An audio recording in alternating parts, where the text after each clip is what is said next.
স্বাগত ডিবিসি সংবাদে, আপনাদের সাথে আছে হিমাদ্রি রাহা। এবারে জানাবো খবরের বিস্তারিত। সাবেক প্রধানমন্ত্রী শেখ হাসিনা, সাবেক স্বরাষ্ট্রমন্ত্রী আসাদুজ্জামান খান কামাল ও সাবেক আইজিপি চৌধুরী আবদুল্লাহ আল মামুনের বিরুদ্ধে জুলাই গণহত্যার মামলার তদন্ত প্রতিবেদন প্রসিকিউশনে জমা দেওয়া হয়েছে। সকালে চিফ প্রসিকিউটর তাজুল ইসলামের কাছে এই প্রতিবেদন হস্তান্তর করেন তদন্ত সংস্থার কোঅর্ডিনেটর, তদন্ত কর্মকর্তা সহ ৩ জন। তদন্তে শেখ হাসিনার বিরুদ্ধে জুলাই গণহত্যায় নির্দেশ দেওয়া সহ ৬টি প্রমাণ পেয়েছে সংস্থাটি। এটি জুলাই গণহত্যায় শেখ হাসিনার বিরুদ্ধে প্রথম তদন্ত প্রতিবেদন। একই সঙ্গে জুলাই গণহত্যায় তার জড়িত থাকার প্রথম তদন্ত প্রতিবেদন এটি। তদন্ত প্রতিবেদনে হত্যার নির্দেশনা সম্পর্কিত কথোপকথনের অডিও রেকর্ড সহ নানা ধরনের প্রমাণ উপস্থাপন করা হয়েছে। পাশাপাশি জুলাই আন্দোলনের সময় সংঘটিত আলোচিত হত্যাকাণ্ড ও মানবতাবিরোধী অপরাধগুলোকেও প্রতিবেদনে অন্তর্ভুক্ত করা হয়েছে। গেল বছরের জুলাই আগস্টে গণঅভ্যুত্থানের সময় সংঘটিত গণহত্যার ঘটনায় মানবতাবিরোধী অপরাধের অভিযোগে দায়ের করা মামলায় অভিযুক্ত তারা। ইসির উপরে সব পক্ষের আস্থা আছে বলে জানিয়েছে প্রধান নির্বাচন কমিশনার। কার্টার সেন্টারের প্রতিনিধি দলের সাথে বৈঠকের পর এএমএম নাসির উদ্দিন বলেন, নির্বাচন ইস্যুতে সব বিষয়ে প্রস্তুতি নিয়ে জানতে চেয়েছেন তারা। ইসির উপরে সব পক্ষের আস্থা আছে তারা জানতে পেরেছে। নির্বাচন কমিশনের প্রস্তুতি জানানো হয়েছে এবং আগামী নির্বাচনে পর্যবেক্ষক হিসেবে তারা আসতে চান। আওয়ামী লীগের নিবন্ধন বাতিলের বিষয়ে এক প্রশ্নের জবাবে সিএসি বলেন, কার্যক্রম নিষিদ্ধের প্রজ্ঞাপন পেলেই ব্যবস্থা নেওয়া হবে।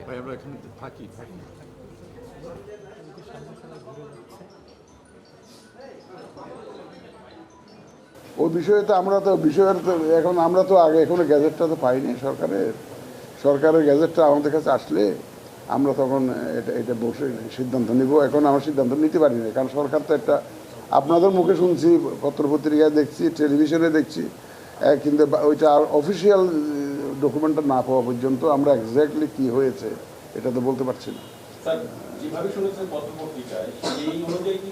না, সেই অনুযায়ী কোনো সিদ্ধান্ত নেওয়া যাবে না। সেই জন্য আমরা কোনো পত্রিকার ভিত্তিতে নিলে তাহলে ভাই আর কোনো কাজই করা যাবে না। সদিচ্ছা থাকলে বর্তমান অবস্থায় দেশের স্বাস্থ্য খাতের 25 ভাগ উন্নতি করা সম্ভব মনে করেন অন্তর্বর্তী সরকারের প্রধান উপদেষ্টা ডক্টর মোহাম্মদ ইউনূস। বলেন, স্বাস্থ্যসেবার মান উন্নয়নে নিজেদের গাফিলতি ও ঘাটতি কমাতে হবে।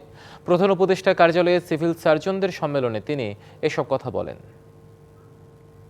আমি একদম নিশ্চিতভাবে বলতে পারি স্বাস্থ্যসেবা 25% ভালো গেছে। শুধু এইটুকু চিন্তা করে আমরা এর চেয়ে ভালো করবো, এর মধ্যেই করবো।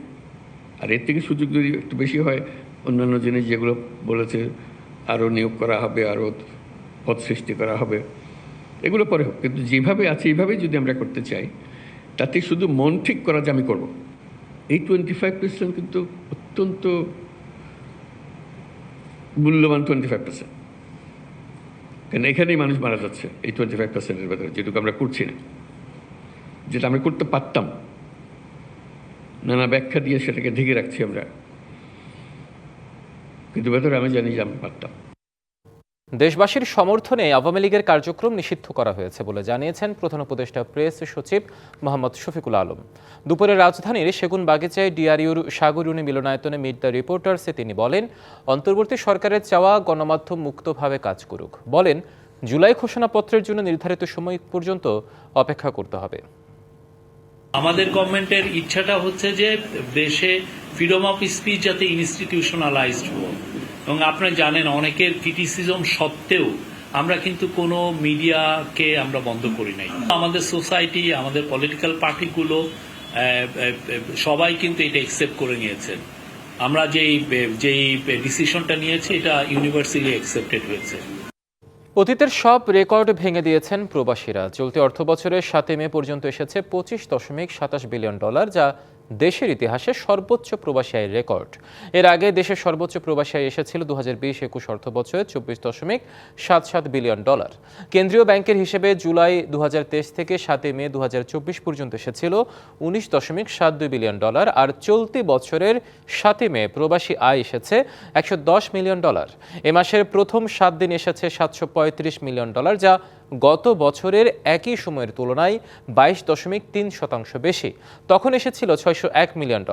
এর মধ্যে সবচেয়ে বেশি রেমিটেন্স এসেছে সৌদি আরব থেকে। এরপর শীর্ষ 10 দেশের তালিকায় রয়েছে সংযুক্ত আরব আমিরাত, যুক্তরাষ্ট্র, যুক্তরাজ্য, Malaysia, Kuwait, Italy, Oman, Singapore ও কাতার।